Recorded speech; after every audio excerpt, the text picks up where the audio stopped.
All right, Alexander, let's talk about what is happening in Ukraine.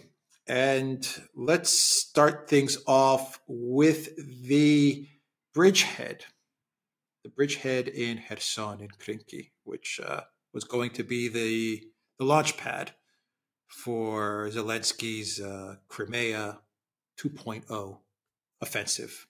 What is going on with that bridgehead? Well, it appears to be disintegrating. Now, there were reports about 2 days ago that the Russian troops have actually raised their flag in the center of Krynky.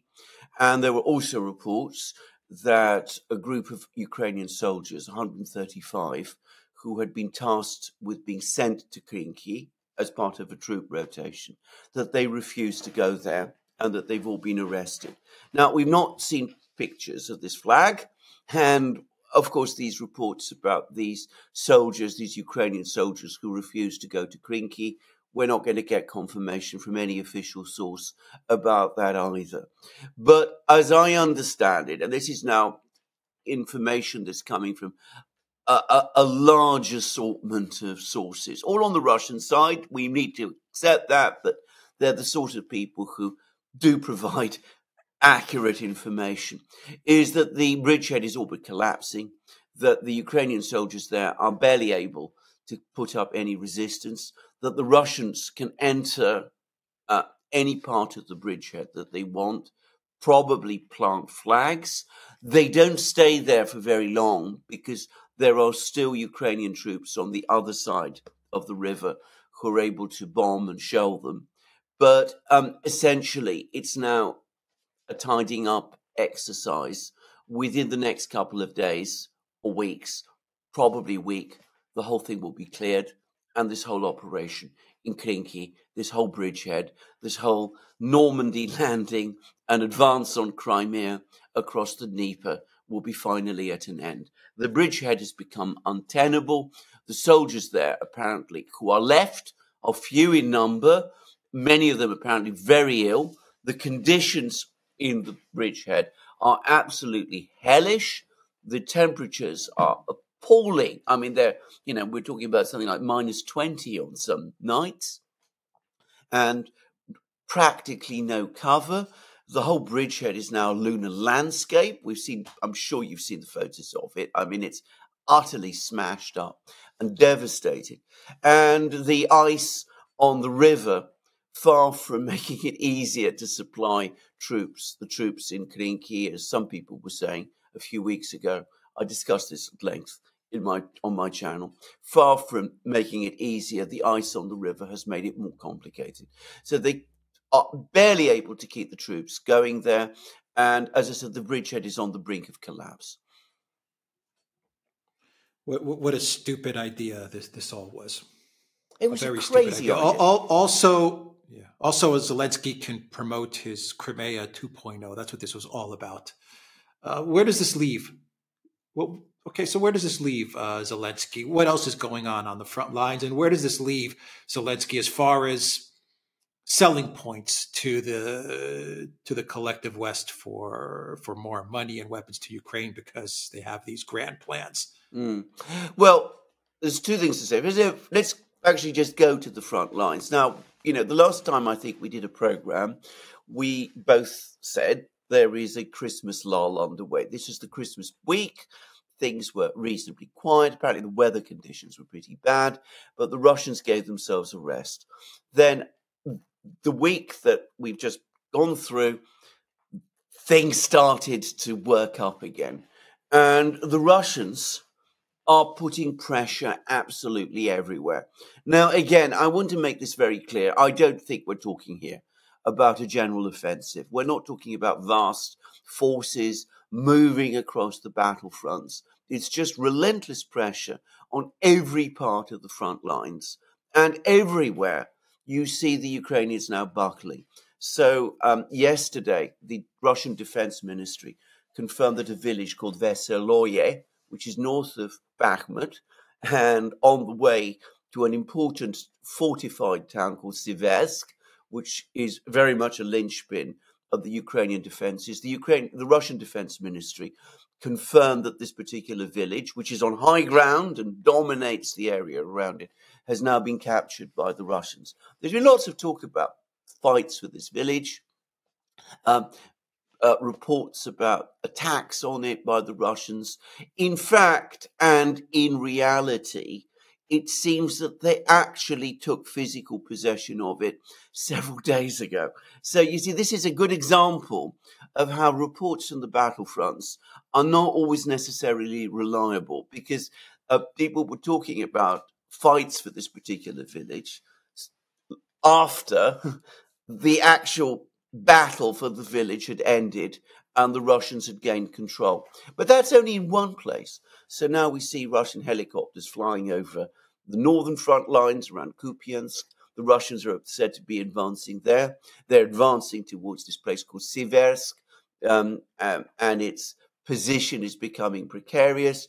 They're advancing further in the Bakhmut direction, and there's been lots of reports, including from the Russian Defense Ministry, about their advances there. In Avdiivka, they're heavily bombing Avdiivka itself, again with Russian aircraft, Russian fighter bombers, and they're making further advances around that famous coke plant that everybody's been talking about. But apparently they're gradually clearing all the areas around the metropolitan area, and they've already occupied some of the houses of Avdiivka itself, and they're gradually tightening up their control of the supply lines. So the situation in Avdiivka is becoming increasingly precarious.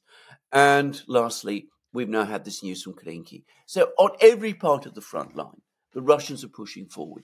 And the reasons for this are not difficult to understand. The Ukrainian army is exhausted. The men have not been replaced. The losses, especially during the summer offensive, were huge and have not been replaced. And Ukraine's army is short of ammunition, whereas the Russians have an abundance of it. So the Russians can push forward with limited forces and make gains and improve their positions on every part of the front line. And that is exactly what they're doing. And they're keeping up the pressure. They're giving the Ukrainians no rest. And Ukrainian sources are complaining about this. And they're burning up Ukrainian reserves. And of course, they're weakening Ukraine all the time. So where does this leave Zelensky? You're absolutely right. A couple of days ago, weeks ago, we discussed it on one of our programs. He was spinning the story that if we're going to rebuild, we're going to mobilize all of these forces. All we need is some more weapons and more equipment, and we are going to then advance on Crimea. We're going to use the Krynky bridgehead as the launch pad for a further advance on Crimea, and they'd set up all of these task forces on the Ukrainian-controlled west bank of the Dnieper, and they gave them these pompous names: Normandy, Omaha, all suggesting there's going to be a D-Day operation. The great Hollywood epic, the next Hollywood epic. You remember at the time of the summer offensive, before it started, you said this sounded like a Hollywood epic, and the same was, the way they were thinking about selling this sequel advance on Crimea, Summer Offensive 2, the new advance on Crimea, the advance across the river. And over the course of January, before we got this news from Krynky, we had a whole cluster of articles appearing in the American media. Don't mean the usual media that most people read. I mean the sort of publications that the military, industrial and foreign policy complex, those people read: Foreign Policy, Foreign Affairs, the Wall Street Journal, it must be said. Anyway, they're all coming along saying, there's a pathway to victory. We can still win. Ukraine can still win. All we need to do is give the Ukrainians more weapons and more ammunition and more equipment and more money. And, they could still defeat the Russians. All of this. And there's a whole cluster of articles. They all came out over the space of a single week. And then, of course, the news that the Krynky bridgehead is collapsing. So now we have a swerve towards a new narrative. We must help Ukraine. We must provide Ukraine with all the weapons, all the equipment that it needs, because if we don't fight off the Russians in Ukraine, if we don't fight them there, we will have to fight them here. This is the new narrative, the domino theory. If the Russians take Ukraine, they will move on to the Baltic states. They will wrap up the Baltic states. We've had articles now in the Daily Telegraph about how we'll be at war with Russia within 20 years. Others are saying within 3 years. That the looming danger from Russia is growing. There's a long article about this in Bloomberg about how the Russians are going to come up. It's going to become a militarized revisionist state with this vast army and all these people trained in war. And this is a real danger to the West. So, until about a week ago, 10 days ago, before the Krynky collapse, it was all about give Zelensky what he needs because he can still win. Now it's give Zelensky what he needs because if he loses, then Putin is going to come after us. So this is the new narrative. This is the new narrative switch. Yeah. And they started to float out this narrative last week when they understood that the Krynky thing was finished. A couple of things. You said that Russia is applying pressure with limited forces. I think that's important for everyone to understand. Limited forces. Once again, you go back to Putin's quote, which is, we haven't even started yet. Always remember that quote from Putin. We haven't even started yet. But my question to you is, okay, so the bridgehead's gone. Crimea 2.0, the sequel is counteroffensive. The sequel is gone.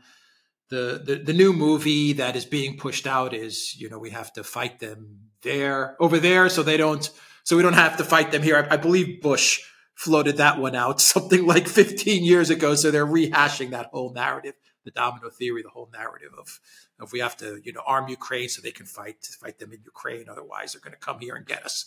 But it doesn't answer the question, which I think is the most important question.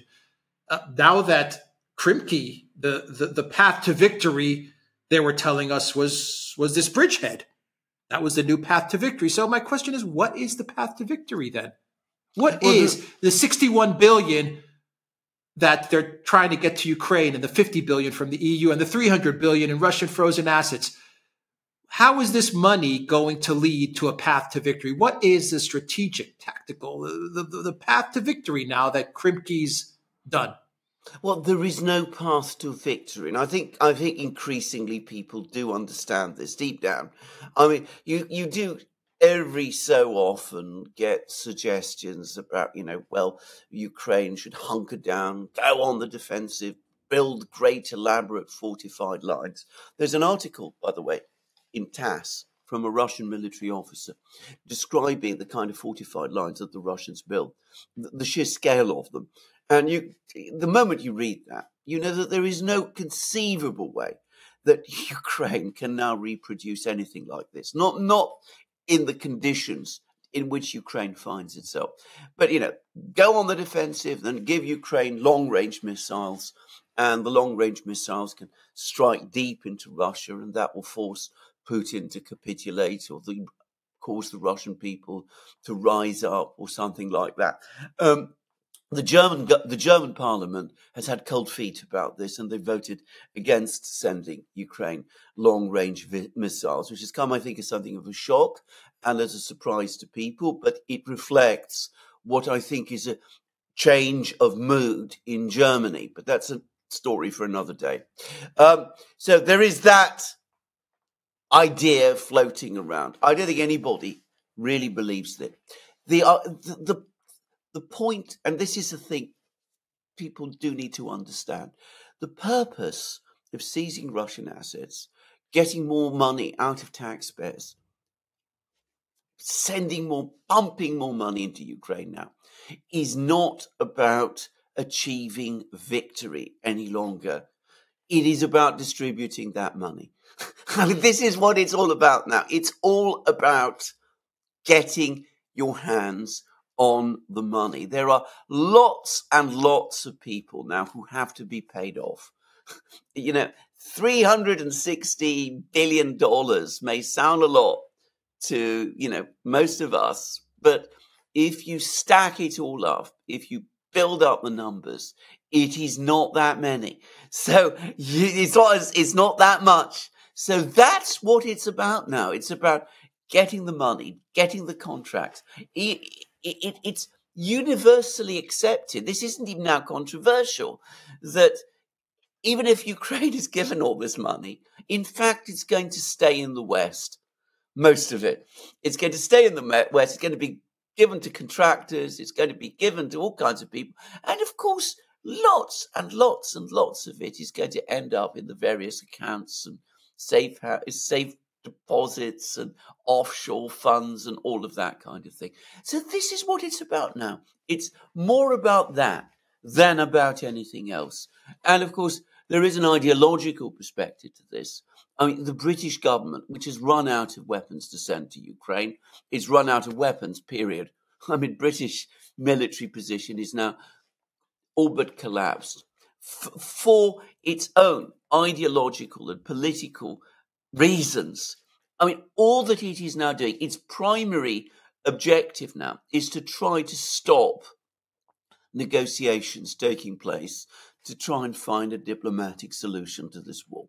So David Cameron goes to Davos, he's our new foreign secretary, and he says, negotiations with Russia is like doing what Neville Chamberlain did in 1938. It's appeasement of the dictator all over again. So there is also an ideological component to all of this, but primarily now, it's about money. Yeah. Yeah. And by the way, Alexander, I have to correct you. It's Lord Cameron. Oh, Lord. How could I possibly forget that? You're so right.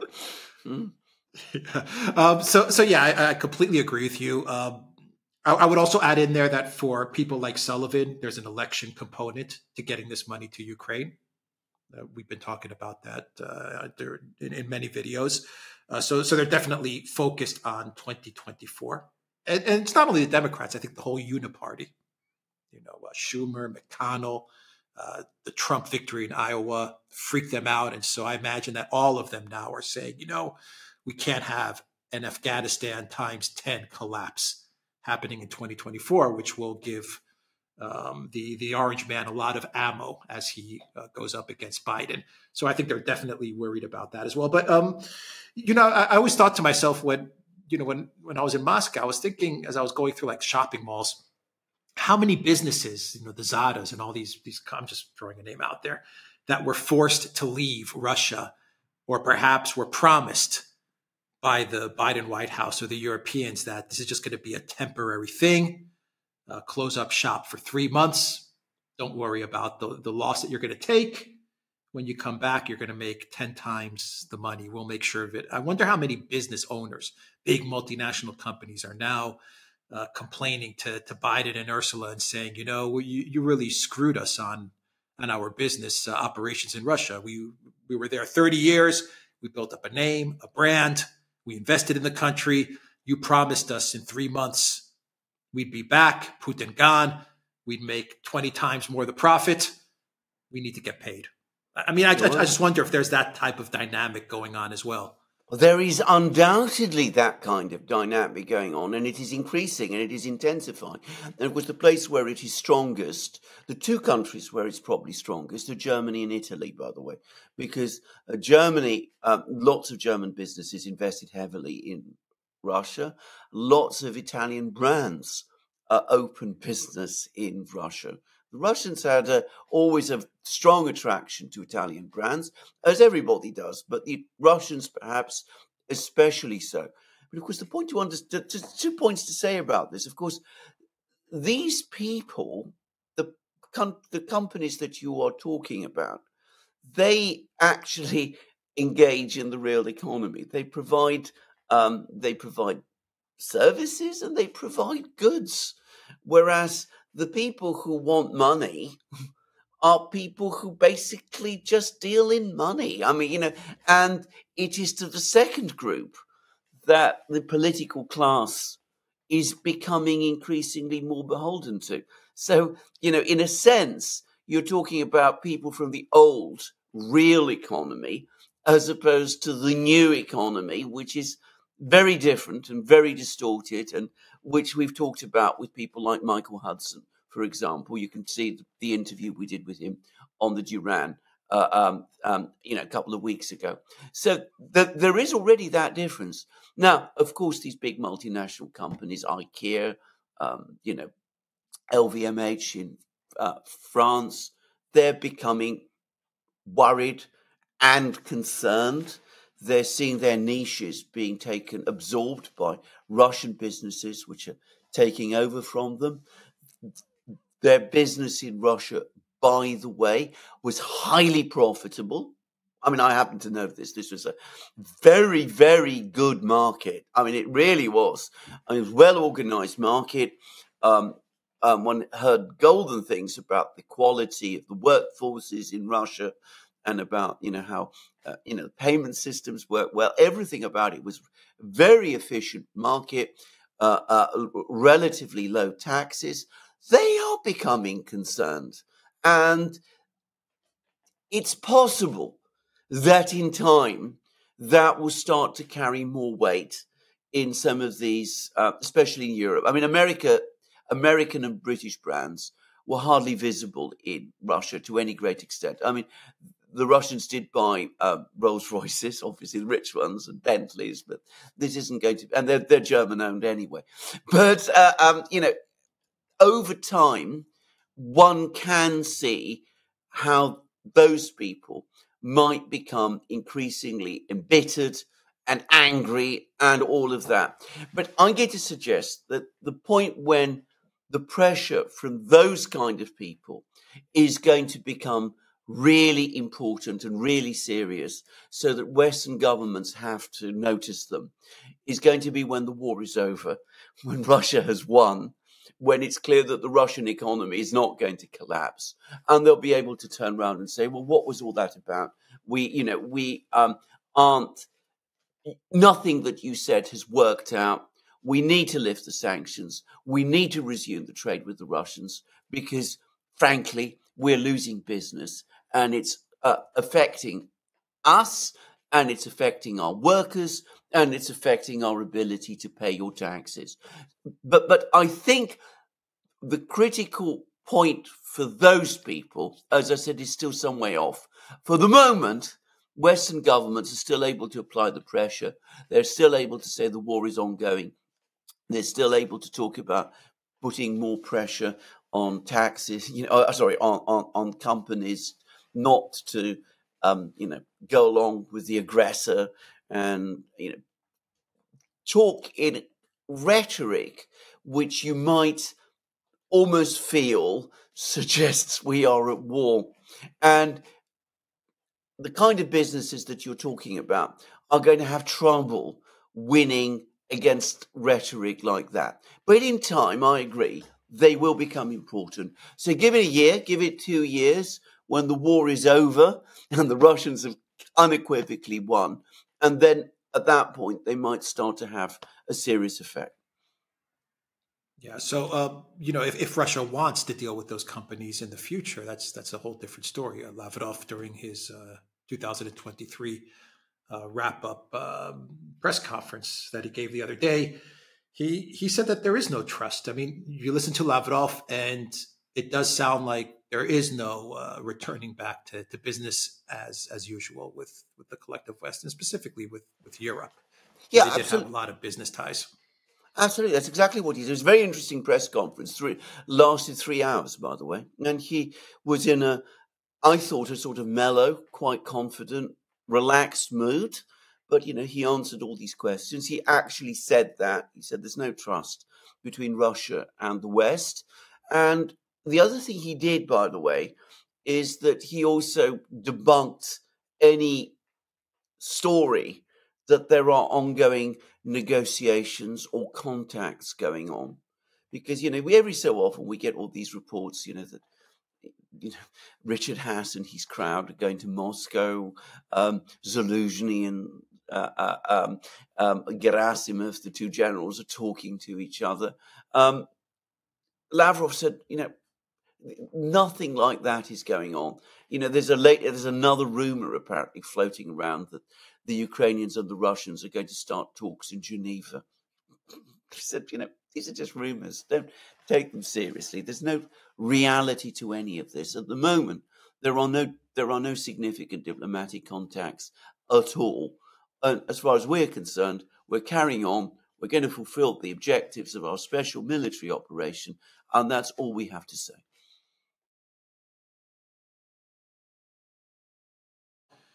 All right. Anything else? Wrap up the video. Well, a very self-confident meeting by Putin with members of his government the other day. They now definitely think that the growth rate in Russia in 2023 was close to 4%. I mean, that's, if you sort of drill through, that's what they said. They see the economy surging. There's an article today in Bloomberg telling us that, Russia's about to collapse. The oil revenues have fallen. Putin won't be able to afford to keep the economy running. How many articles like that have we seen now? I mean, but there's also, it must be said, a countervailing article from Newsweek saying straightforwardly the Russians have won the sanctions war. So, you get this sort of bifurcation of things. But Bloomberg, says there's still people who cling on to the idea that, or at least who want us to think that. That's more to the point. I mean, they still want us to maintain the sanctions and do all of these things, because just wait a little, a few weeks of lower oil prices is going to bring the entire Russian house of cards tumbling down. It's not happening. It's not going to happen. I mean, we've debunked those stories so many times, but every so often we still get pieces like this. And I think the faster people in the West internalize the fact that the sanctions war, the economic war, has ended in defeat, the better it will be. And the companies, of course, that you were talking about just before, of course, they understand that very well. Yeah, well, Orban and Fico are saying that this thing is over. Absolutely. They're trying their best to wake everybody up and realize that the sanctions war has been lost. But just to wrap things up, Zelensky was in Davos and he made a mess of things with China specifically. But what a disaster trip from Zelensky. And Lavrov during the press conference even said it, that the collective West, they understand that Zelensky's a mess. Well, absolutely. They understand this guy's a mess. So I don't see how they can change anything around with this guy as president. No, and I'm going to say something else. I thought the performance of Ukraine's foreign minister, Kuleba, was increasingly bizarre as well. I mean, he was, basically reading from one thing to the next. I mean, it was becoming increasingly incoherent. But with Zelensky, I mean, he asks for a meeting with the Prime Minister of China. The Prime Minister of China says, look, I'm not interested in meeting you. This isn't something that, I think is important. So Zelensky then goes off and insults him. He says, you're far beneath my pay grade. I don't meet with someone like you at all, even though it was he who asked for the meeting.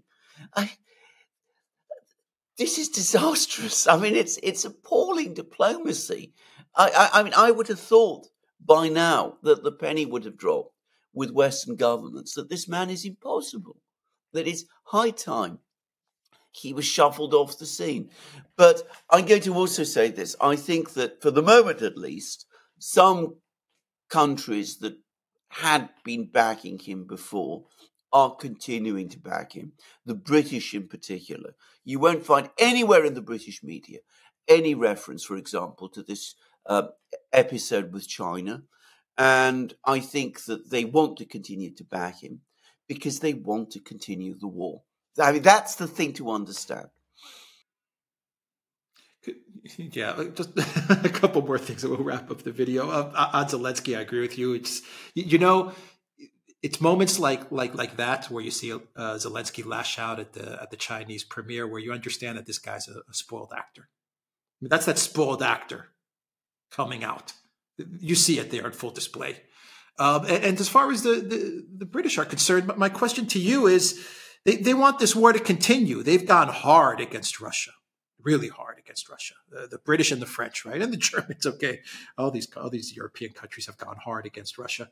But in the case of the British, I'm reading articles about steel plants closing, steel factories closing, no more steel production in the UK.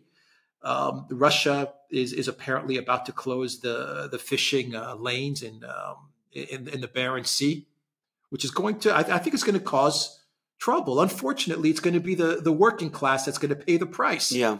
But they want to go hard against Russia. And I just don't see what are the cards that they can play, except for the fact that the U.S. is behind us. I mean, everything else seems like every time they're going after the Russians, they're just doing themselves harm.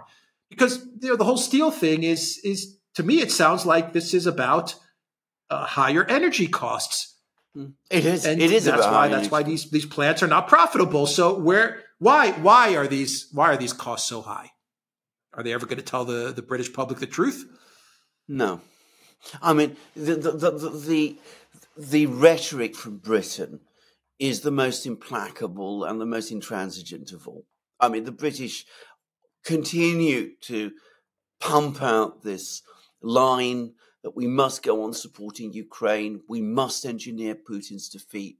It's become obligatory for everybody within mainstream media and within the major parties, the Labour and Conservative Party, to do this. You're absolutely correct. Britain is in a deep economic malaise. As you said, steel plants are closing, fishing lanes are closing. Now, Britain used to be a major, had major fishing fleet.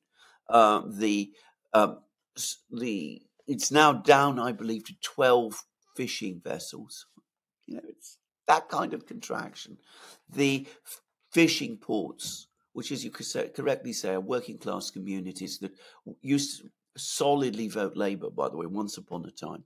They overwhelmingly voted Brexit, which is a strong indication of their dissatisfaction and anger.